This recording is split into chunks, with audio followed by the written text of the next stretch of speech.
Hello and welcome back to the Blend podcast. I'm your host, Mike Ruff. If you've ever thought about taking on fleet work but aren't quite sure where to start with it, or perhaps you're already doing fleet work but just want to get better at it, well, Tim Guidotti's session at the Blend later this month is one you won't want to miss. Tim's spent 25 years building one of the UK's most successful independent garage fleet operations, and he's now helping other garages do the same through his training and community platform, The Fleet Guy. Ahead of his talk at the Blend, I'm delighted to say he's joining us here on the podcast. Tim, how are you? Wet, Mike. I'm sat in my office with Storm Amy all around me at the moment, so it's hammering it down. But apart from that, all good. Well, it could be worse, Tim. We could be stuck out there in, I don't know, say Storm Amy, trekking the length of Nottinghamshire. I know there's lots from the Blend community right across the UK doing their Blend charity hike today after it was postponed at Snowdon, of course. Managed to get mine in early, so safely in the comfort of the office again now. Anyway, more on that in the next episode of the Blend podcast. For now, Tim, I'd like to get started with a little context. Where did your journey into the world of fleet begin? Well, our business, Guidotti Motor Services, which is our independent garage that specialises in fleet, has been in existence now for 48 years. Started in 1977.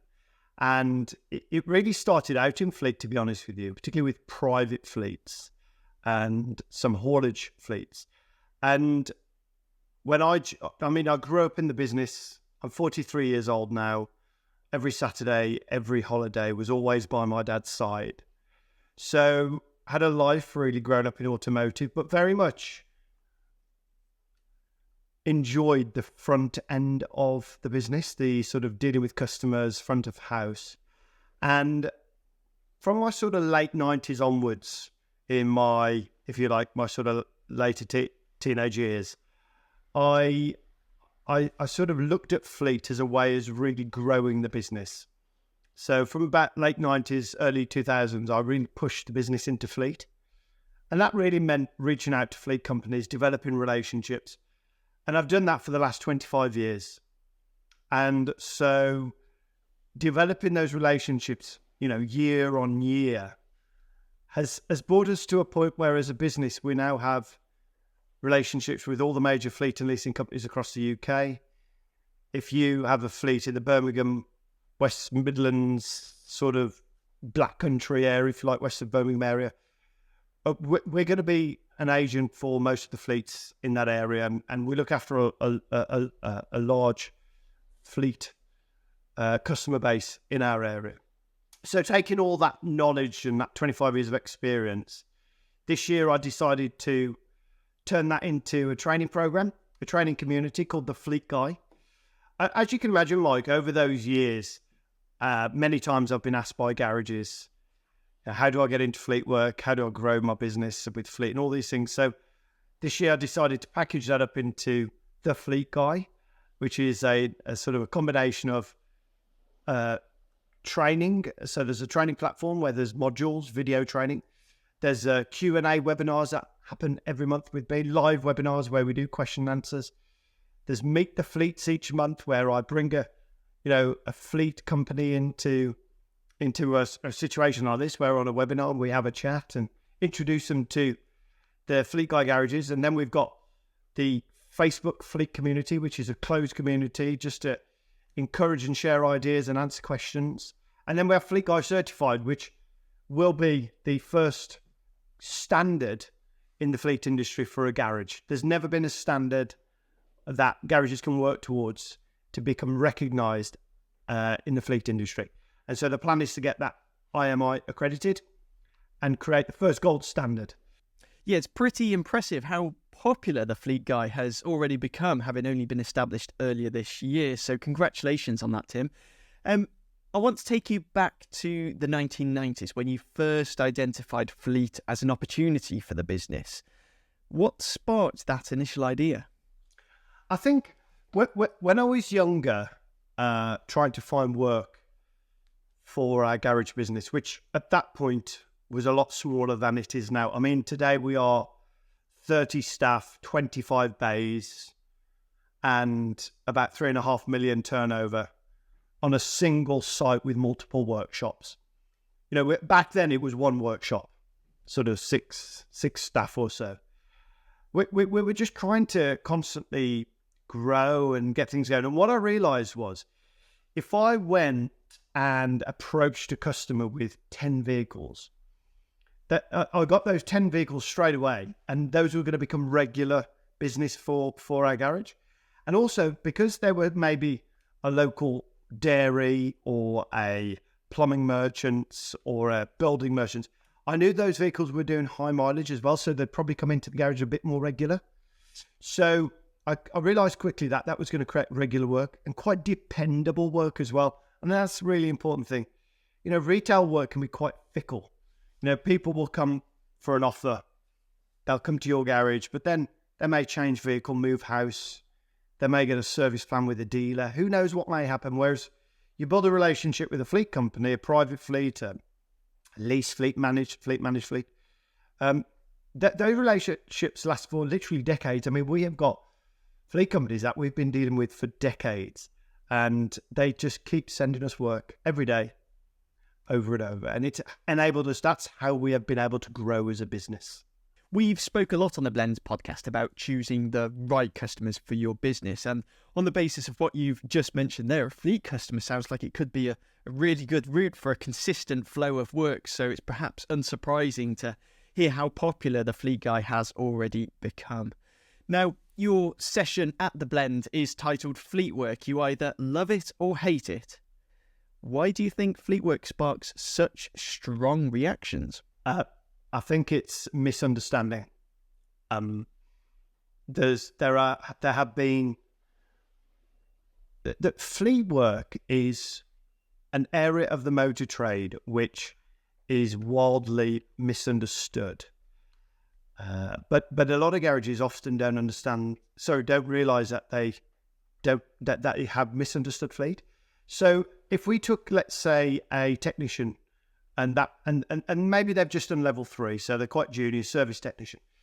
If they came to us and said, I want to become a diagnostic technician or a master technician, we know that there's a process of learning and experience and development that needs to happen to get to the point where we can give them that complex diagnostic job where they've got to find that, broken wire or the loose connection in a fuse box. So really sort of stuff that takes time and effort and real technique to develop. Well, fleet work's the same.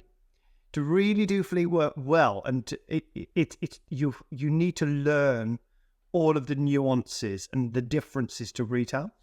So what's tended to happen with a lot of garages is they've had a perception of what they think fleet work is. They've probably signed up to a platform like OneLink, which is a portal, fleet portal, and they've thought that, well, now I should just get work. And it just does not work like that. It's a complicated area. There's a lot of nuance to it. There's a lot of slight differences to retail.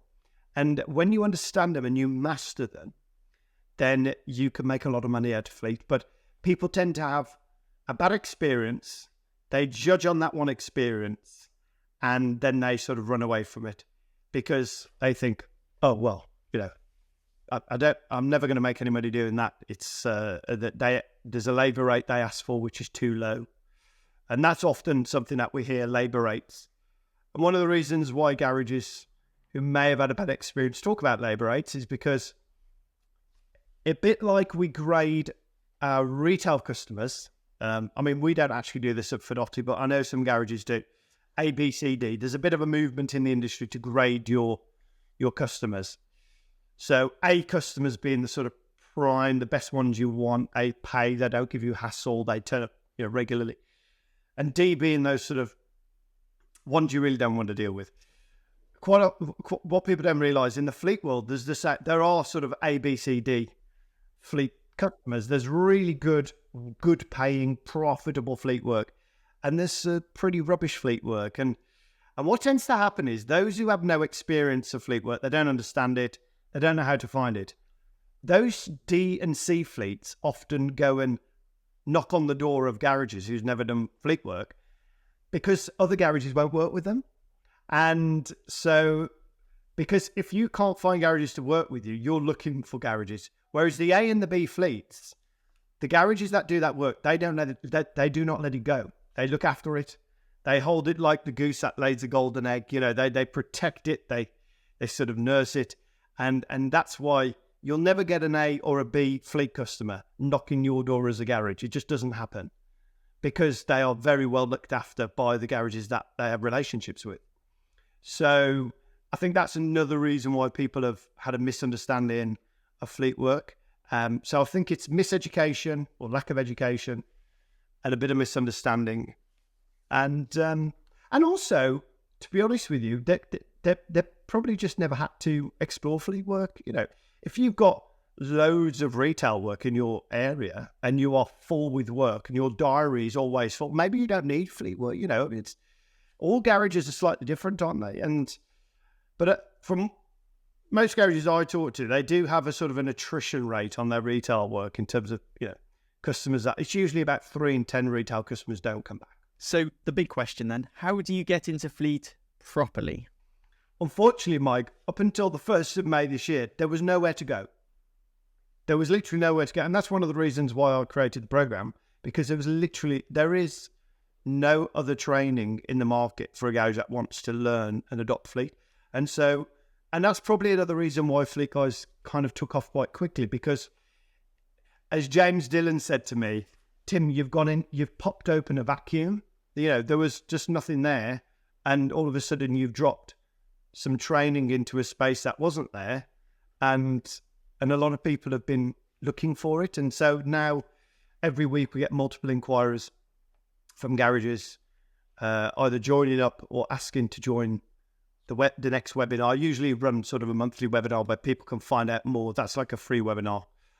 There's always new garages now exploring as they hear more about either Fleet Guy or fleet work. Just to get more of an understanding of that program then, can you break down the different steps of properly managing fleet work? Presumably it's initially local market research, marketing, and then some communications training on how you deal with those accounts once you've got them. So perhaps you could just break down those different elements that a garage should be considering.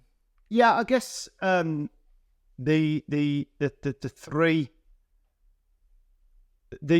three key areas are, I suppose, people, process, and your technology, if you want to really condense it down.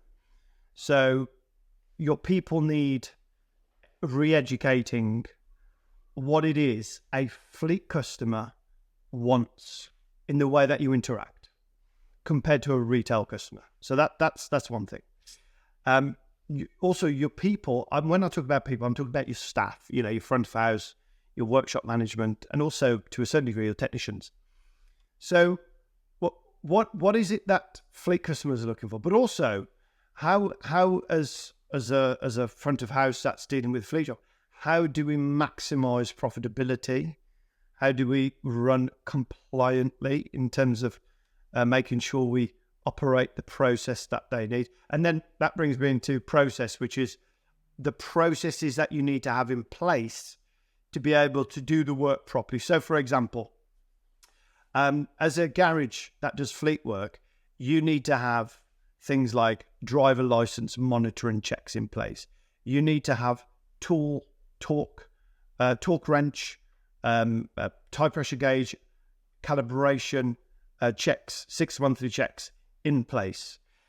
You'll need to have a workshop management system in place whereby you monitor quality. So what is your quality control process? Do you take 10% of all jobs and run them through a quality control process where you document that? So, you know, those three just really quick examples of process. And that's not even talking about front of house, where we start talking about fleet portals, where at any one time, you may have 8, 9 screens open at any one time that you are using to interact with all these different fleet companies. Because you usually interact with a fleet company over what's called a portal. So a portal is a little bit like a sort of an eBay or a Shopify that brings together the garage and the fleet, and you operate on a platform. And in retail work, you have your garage management system and you simply build an estimate, send it off, and you wait to hear from the customer. With fleets, you need to learn the portals and the process that they use to submit the doc. I mean, even to the point of invoicing, there may be a process in the way that the document that you would normally give a retail customer, such as a service sheet or an MOT, for example. Well, not so much MOTs these days, but a service sheet or an inspection sheet, how that's uploaded to ensure that your payment is released. So that's process. And then technology. Technology does bridge across retail to fleet in terms of what tooling are you using? Do you have dealer tools? Do you have generic tools? And so this is more on the diagnostic side. How are you invoicing and charging and requesting the use of those tools to ensure that you cover the cost?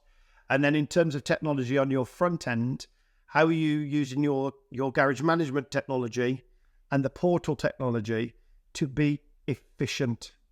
So from a parts ordering process, utilizing your systems to its maximum ability to ensure efficient. Because what fleet work can enable you to do is run very efficiently, i.e.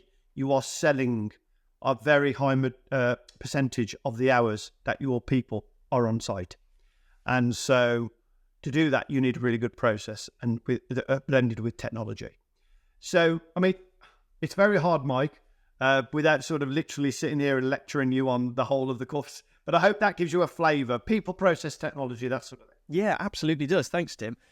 I know you've previously said that there's never been a better time for independents to get into fleet. So what's changed in the market that makes now the right moment? There's several reasons for saying that. And so firstly, I would say as a society, we are, it's pretty clear we are moving more to a society of subscription, usership as opposed to ownership. In fact, a report last year that was commissioned by the government literally stated that vehicle ownership is looking like it's going to move from ownership to usership. We don't buy software anymore. We don't buy our phones and all these things that I mean, you can have a TV on subscription if you want now, which just gets upgraded every. There's so much that you can even subscribe to a Rolex watch. I don't know if you knew that, Mike. I didn't know. You can subscribe to a Rolex watch and have the latest one on a sort of 6 monthly or 12 monthly. So we are moving away, and the reason for that is because people don't want to have the risk of you call it the asset, the underlying cost. Let's just then look at the move in the industry. So currently, the majority of all vehicles purchased today are into fleet. Over 60% of new vehicles are being purchased into fleet. A record number of people are taking up car sharing. A record number of younger people are deciding not to bother getting a license if they're in an urban area. Over 80% of battery electric vehicles are being purchased into fleet. And then when we then look at what used to happen in sort of the fleet world is, let's say you had a car on finance. After 3 years, maybe you have a lease deal. It will go into a big car supermarket and then someone will go and buy it and own the vehicle. Leasing companies are now offering what's called secondary leasing from the sort of 3 to 7 year period. And the reason for that is because people don't tend to want to buy a second-hand battery electric vehicle for the risk of and the fear of the battery failing and having, let's say, a £10,000-20,000 bill. So there's a movement towards more and more financing arrangements, lease deals, subscription rental, packages whereby I pay X amount per month and I get a motoring. I mean, there's a term now that's it's basically called mobility as a service. So in the same way, software as a service is something we subscribe to. I used to buy my Sage subscription for our accountant software, Sage Line 50. Now I pay a monthly fee, and that is called a software as a service. Mobility as a service is the sort of new sort of word coming to town. And all the sort of data shows that. And then if we just project a little bit further forward and look at what's coming down the track in late 2027, we'll start to see the first pilots of robo-taxis, so full self-driving vehicles. And when that happens, Mike, we will be at the dawn of a new age of transport, whereby, unfortunately for a lot of drivers, in the same way that people who used to hold the plough and plough fields were made redundant, when the Industrial Revolution happened and tractors come along and did the same thing with one tractor as the same as maybe 10 men. Unfortunately, a driver in an Uber but will not be needed. And that will drastically reduce the cost of moving around. And therefore you can have a car subscription, which then means, well, maybe I'll drop one of my cars in my 2-car family or 3-car family. And then the final thing to say, Mike, is I have never known in 25 years leasing companies move more and more towards independent garages for what we call SMR, service maintenance and repair. It's something, so some of the major fleet and leasing companies in the country, LeasePlan Avens, setting up an independent network, Arval, the Arval Centre Programme, and Navuna, the Navuna Approved Network Programme. We're seeing more and more big leasing companies who typically would have just, Lex Vehicle Leasing, again, a new high-performance independent garage network. We're seeing more and more big fleet leasing companies that used to just send vehicles to the dealer as first choice, and then they would send them to an independent if the customer really wanted to. They're actively looking for quality independence because they're trying to reduce their costs, and they realise that they'll get a better service and a shorter lead time if they work with independents. So the opportunity is there. And the final thing to say, sorry, Mike, this is a long one, but what fleet managers are saying to me now is that because of the speed of development in technology of vehicles and the need for dealer tools these days as opposed to generic tools, in the next 2 to 3 years, they're seeing 20 to 40% of their network not being fit for purpose. And what that is, Mike, is that sort of Bob who's been doing, for 20 years, he's maybe in his sort of late 50s, early 60s, or maybe he's a baby boomer, and he's had that contract and he's had that fleet work for a long time, but he's not investing because he's only got a few years left. He's not bothered about spending 10, 20, 30,000 pounds to get a load of dealer tools in, and then the ongoing fees to maintain that software. So there's a great opportunity for the garages who do want to invest, and fleets are recognising that and paying rates that I've never seen before. You're really selling fleet there. I can see why you say this is such a big opportunity for independents. Now, the point I wanted to pick up on there, because it got me thinking, was electric vehicles. We often hear how garages should be seen by customers to be EV ready to protect future custom, if nothing else. Should we actually be approaching fleet work with that same mindset? So making sure that your garage is equipped to deal with fleet contracts, given those market changes that you've described? Absolutely. Yeah. I mean, in my opinion, I say this quite often if I do a podcast or any good form of talk. Mike, I have a lot of respect for garage owners. I know how hard it is to run a garage, and I don't profess to be the sort of all-seeing eye of our industry. I'm just looking at the sort of the intelligence that we're presented with, the data.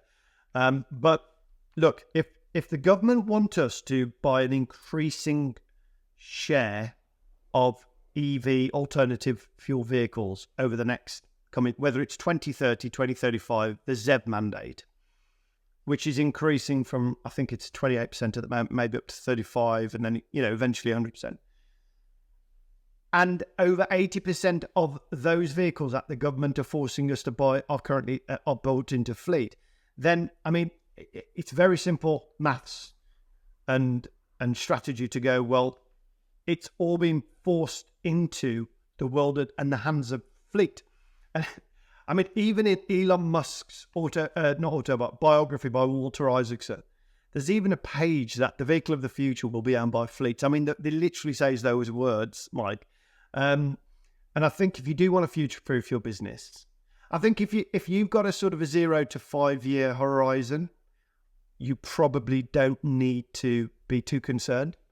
But there's Andy Crook gave a great talk at the Blend in 2024, and he talked about the 3 stages of EV adoption. I don't know if you remember it, but the final stage around sort of 7 to 10 years, I think it was I think he called it the hippo stage. And it's a bit like when the riverbed runs dry and all those hippos are looking for the sort of, the kind of muddy, soft water to protect them from the sun. And ultimately, that could be the case with garages that aren't adopting fleet. If they're sort of scrapping over that retail work that's left, if they haven't put a foot in the door. A head of business at a dealer that is not far from us told me that they are now going after the sort of 2 to 5 year window, whereas before they never really went for that. They're literally developing strategy for that. And I think that should be a wake-up call to a lot of garages. But you know what?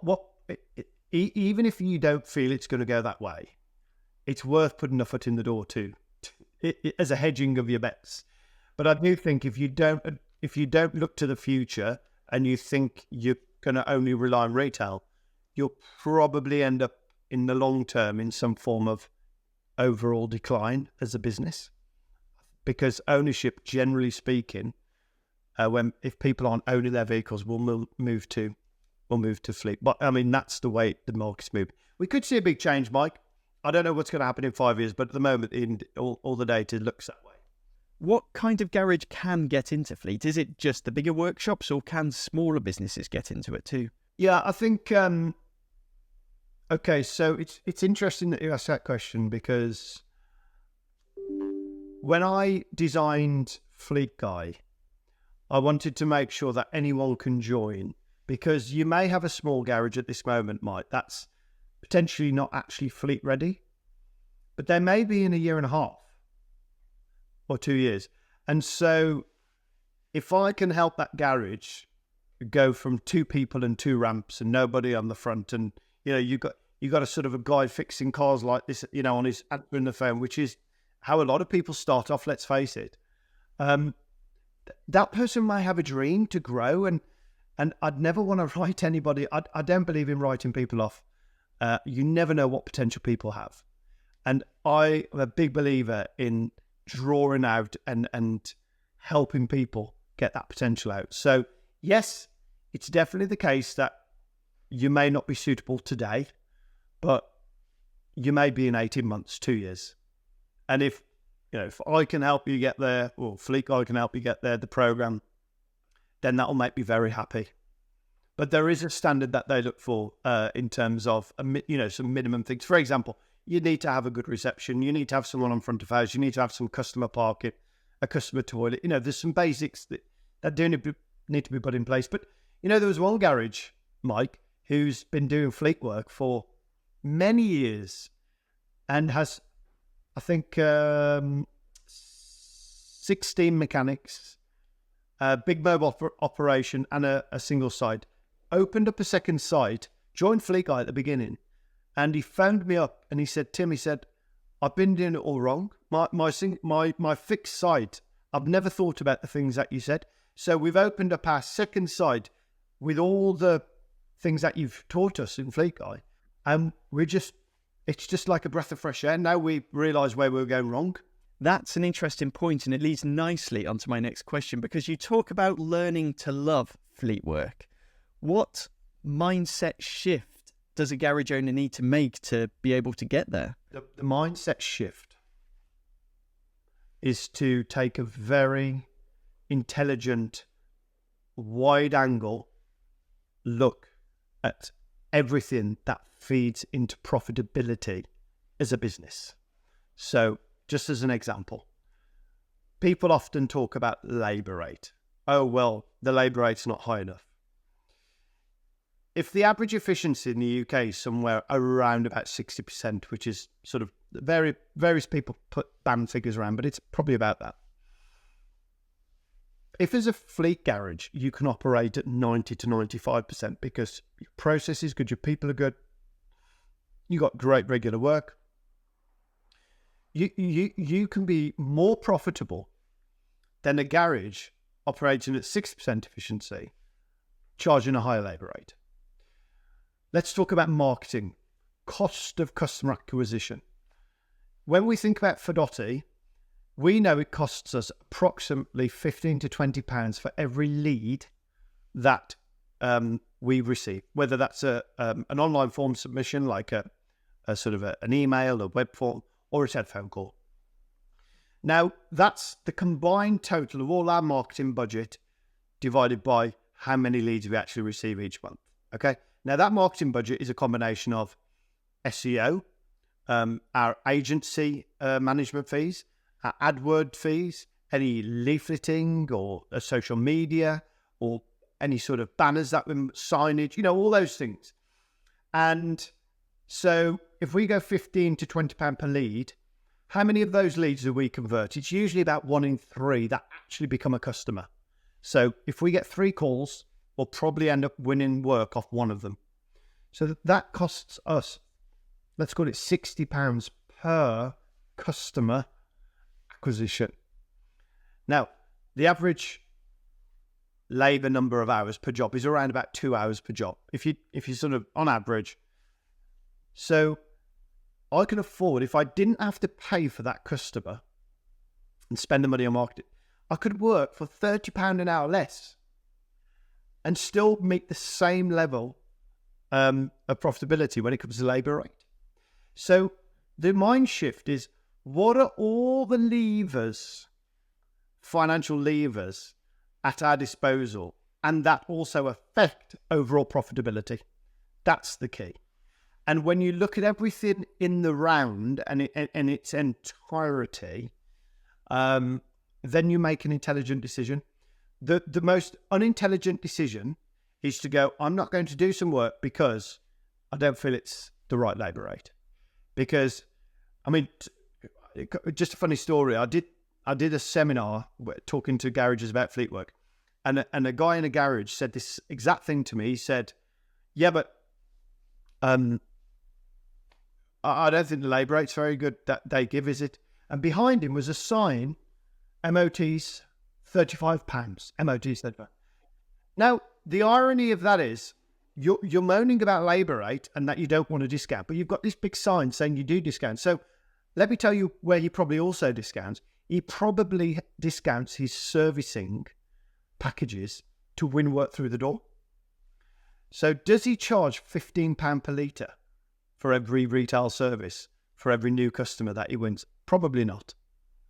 In the fleet world, it's quite common to get £15 a litre. Do you see what I mean? So that when you take all the parts margin, efficiency, cost of acquisition, marketing costs, relationship, and what that is, Mike, it's a mindset, and it's a decision to invest in me, to actually go, maybe I've got a bit of self-learning to do.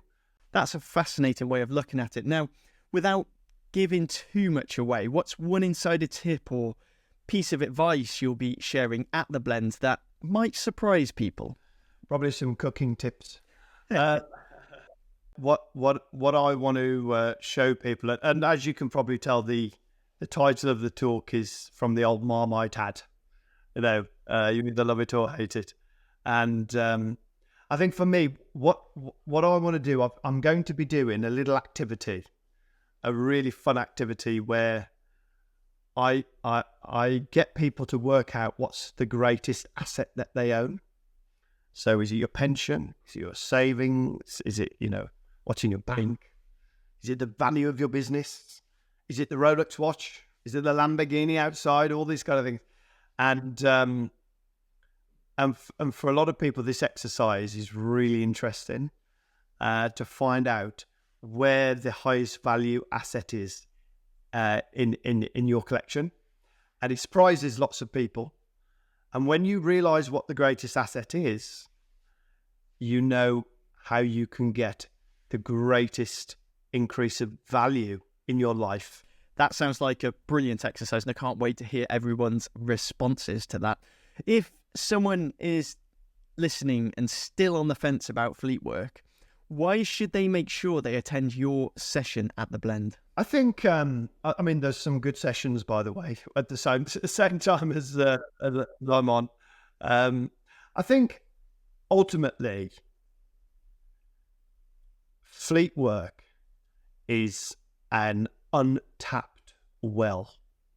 So you dig a hole in the ground, and hopefully some water comes in, and then they go down and they fill a bucket, and you work to fill that bucket and bring it back up the well. There are these things called artesian veins in the earth, and when you hit one, you get this gush of water that sprays out, and you don't have to work to go down to the well to pull the water out. It comes to you.